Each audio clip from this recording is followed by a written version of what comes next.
Hey, what's up, people? I just got done watching the Murder Rap Inside documentary with Biggie and Tupac's murder, and I gotta say, it was a pretty good documentary. A lot of different witnesses that we haven't heard about.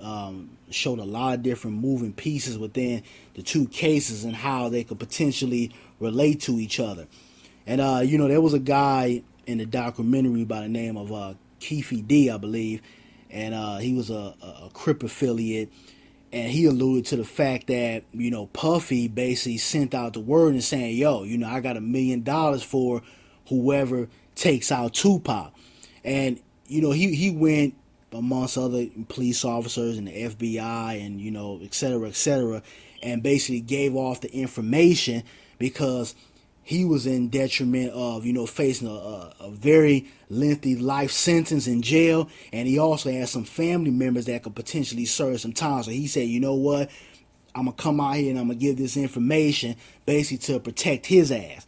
Now, when it comes to the whole Tupac and Biggie murder, especially Tupac, you got a lot of different people out here that like to assume certain things, or they'll say things about the gang lifestyle and et cetera, really don't know what they're talking about. They'll just take certain things that the media has said, or some cat that's never even been to LA don't really understand the culture of LA and how gang members and their lifestyle kind of are embedded within the culture of LA. And I say that because Tupac was one of the guys. He was a soldier. He was a very loyal guy. He was passionate about what he believed in, and he did that to a fault, because what he did is he aligned himself up with people who weren't trying to make a record, weren't trying to progress their life in any way. They just basically want to hang around death row members and bring that street aspect to the music industry. And because he had love for these guys and he was very loyal to his camp, and you got to remember, Suge Knight bailed him out of jail. He felt like he had some type of he had some embedded loyalty to death row, so he was down to fight, stab, shoot whoever came across that was trying to bring some type of hate or harm to that camp. And what he did is he let guys around pump him up, and it ultimately cost him his life. And us that live in LA, you understand the street culture in LA, or just in California in general. We all knew years ago what really went down. Now you got cats that might be in New York or down south that say certain things, or pretend like they know the actual culture of LA when they really don't know anything. Or you have some of these old prune juice drinking motherfuckers that try to make certain allegations, or they'll criticize groups like NWA, or especially the movie that just came out, because of the imagery that was in it, when they really don't understand the embodiment and how those different things play a part into the culture of the LA lifestyle. And that's why I say, for you guys that are out here, you guys want to know about LA streets and things that go on, everything, talk to cats like me. Talk to cats like, brother Jay Miller. People who are around this stuff and actually know the embodiment and the culture of what LA embodies. But, I say that to say this, like I say, Tupac was around guys that just really weren't for the betterment of him. But, not to get too far off topic, so-called Diddy sent this out. I mean, I'm not going to give away the documentary too much. I want you guys to go check it out so you can, form your own opinion and your own thoughts. But from what I saw, these guys were very young at the time, man. When we look at the diss record, Hit 'Em Up by Tupac, he was talking about killing these dudes' kids and, fucking dudes' wives and shit like that. And you got to remember, if you're a young dude, you're not really level-headed, you got power and money, you might come out and say something wild. You might be like, yo, I want this dude dead, especially somebody's threatening, to kill your kids, and, it's basically proclaiming to have slept with your wife. You might say something wild, not knowing, the consequence that might come from that, or how your words can indict you in something, or in a criminal case.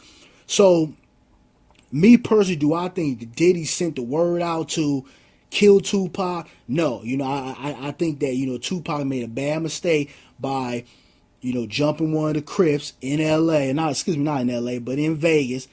And the way the gang lifestyle is, I'm not going to, say too much on this video because, I ain't trying to have no issues with no A-Trays or Hoovers. And I know a lot of them dudes that are a part of those gangs, and I ain't a part of this shit. I got my own thing going on. But, when you jump a known gang member, okay, what do you think is going to happen? You think they're going to smile and say, oh, no, we good. That's Tupac right there. We ain't going to bother them. No, you have to expect retaliation.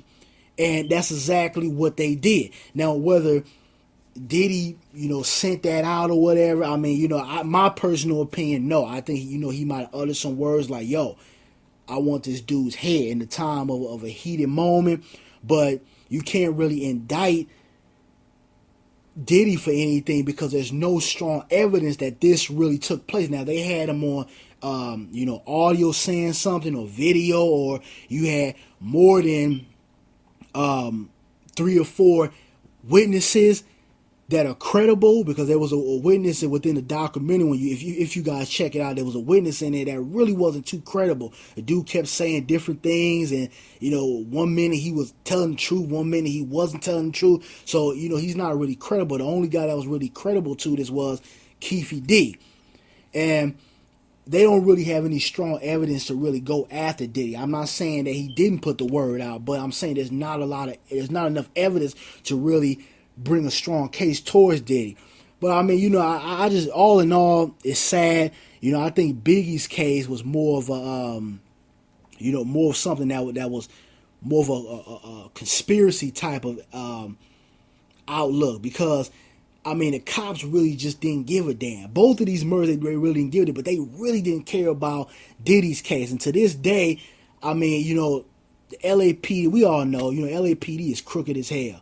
And a lot of times when it comes to rappers being killed and, certain crimes happen, they don't give a shit, because they already know that there's a animosity between rappers and the police department. So a lot of times when these guys get caught up in things or they get murdered, the police department just don't give a damn. A lot of times you have cats from the streets that go handle the business, but the cops don't give a damn, and the LAPD damn sure don't give a damn about these rappers out here. So Biggie's case was more of I think a conspiracy type of thing. But I just want everybody to go check the documentary out. If you saw it, give me your feedback on it. But me personally, I'm not going to say Diddy actually sent this hit out, but I'm also not going to say that, he didn't utter some words in, a heated moment, or a time when, he was at his peak, he had power, and he felt like, he was feeling himself a little bit and say, you know what, fuck Tupac. I'm going to say this because I'm pissed off at how he's coming at our camp. So you guys just go check out the documentary. Diddy is guilty for this. His time will come, because it comes for everyone. And, I will mention this. A lot of guys who were, so-called involved with the Tupac murder dead. That gang bang. So I've seen so many cats I grew up with that were involved in the gang lifestyle, and a lot of these guys are dead. I don't even have enough hands to count how many, cats I done lost from gang activity. And if you're lucky, you might end up in the prison industrial complex, if you're lucky. But, I just think a lot of this bullshit got to stop. There's nothing wrong with having a little battle on wax or on a record. But when you go to talking about killing somebody and, this is leading on to the streets and stuff like that, that's when it messes hip-hop up and becomes ignorant and silly and juvenile. And you give, these old prune juice motherfuckers that don't understand the essence of hip-hop as a whole to criticize hip-hop and say it's nothing but negativity and violence and suggestive themes. And you give the media to call, young black males, thugs, or all these rappers, that's all they're about is thugs. And you give them a reason not to talk about some of the good things and positive things that hip-hop has contributed to the community. But, you guys go check the documentary out. Give me your feedback on it.